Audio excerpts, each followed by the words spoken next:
በሃይማኖቱ እኔም በሃይማኖቴ መጋባት ሙስሊም ማግባት ይችላል ክርስቲያን ሴት መቀየር አሪፍ ነው ሙስሊሙን አይችልም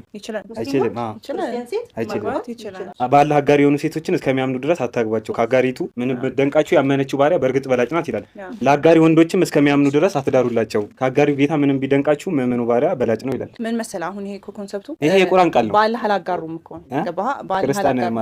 እኮ እሱ እኮ አሁን በድሮ ራሱ ባይብል ራሱ ማለት ነው ኦኬ ቁርአን አፕዴት አለው እንዴ አዎ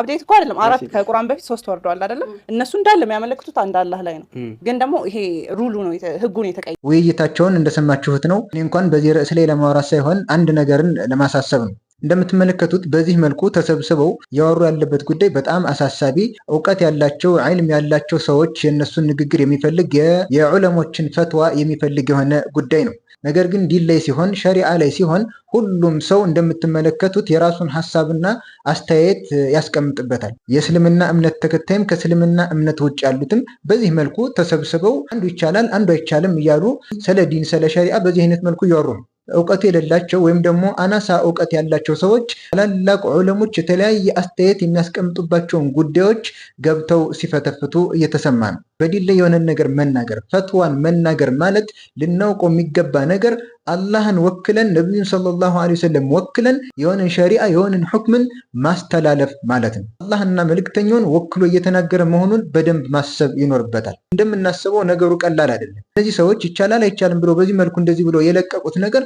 ሰዎች ዘንድ ደርሶ ምን አይነት ውዝግብና ምን አይነት ነገር እንደሚፈጥር ማሰብ ይኖርብናል እስልምና ላይ ሸሪዓ ላይ የሆነ ዲናዊ ጉዳይ ላይ ሲሆን ማንም ተነስቶ የራሱን አስተያየት አይደለም እንደዚህ ይመስለኛል ይሄ ነው እንደዚህ ነው የሚሆነው እያለ የራሱን አስተያየት የሚያስቀምጥበት ነገር ነው ይህ ተግባር ደግሞ በሙስሊሙ ላይ ትልቅ አደጋን የሚፈጥር ነገር ስለሆነ በጣም ልንጠነቀቅ ይገባል አንድ ግልጽ የሆነ ምሳሌ እንውሰድ እዚህ ፖድካስት ላይ የተሰበሰቡ ሰዎች የሆነ ሰው ኩላሊቱን ታሟል ስለዚህ ምን አይነት መድኃኒትን ይውሰድ በሚል ጥያቄ ቢቀርብላቸው ይህንን መድኃኒት ነው መውሰድ ያለበት አይደለም ይህንን መውሰድ ያለበት እየተባለ እርስ በርሳቸው ይነጋገሩበታል ሁሉም የመሰለውን ሐሳብ ማቅረብ ይችላል ወይም ደግሞ ለምሳሌ የሆነ ሰው እግሩን ቢታመም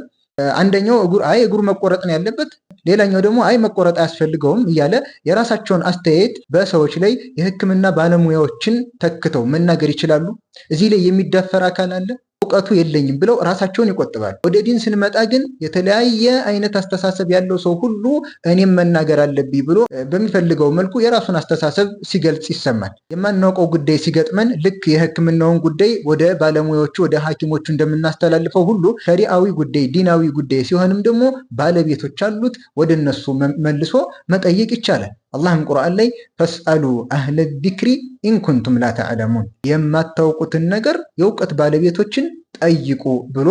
አህለ ዚክር አህለ ዒልሞች የእውቀት ባለቤቶች እንዲጠየቁ ነው አላህ ያዘዘው በተለያዩ የፖድካስት ፕሮግራሞች ላይ